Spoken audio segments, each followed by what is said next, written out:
Domnul Tonino Picula. Mr. Vice President. Politika tržišnog natjecanja važan je instrument djelovanja unutarnjeg tržišta Europske unije. Treba spriječiti prekomjernu koncentraciju ekonomske i financijske moći u korist malog broja pojedinaca, no ovi ciljevi često u praksi nisu ostvareni zbog oligopolskog i monopolskog djelovanja. Godišnji gubici zbog postojanja kartela iznose između 181 i 320 milijardi eura. To je otprilike 3% GDP-a Europske unije. Trebamo hitnu nadogradnju postojećeg pravnog okvira za provedbu ove važne politike. Posebno osjetljivo pitanje su državne potpore. Ne smiju se koristiti nezakonito, antikonkurentski i protekcionistički. Ali kada je riječ o državnoj potpori perifernim regijama i otocima treba povećati fleksibilnost.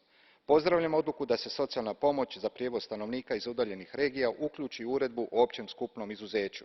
Isti princip valja primijeniti u Hrvatskoj gdje je pilot projekt hitne helikopterske medicinske službe nedavno zaustavljen unatoč visokom broju intervencija. Oko 30% stanovnika Hrvatske, nažalost, nema jednaku dostupnost hitnog medicinskog zbrinjavanja. Hvala.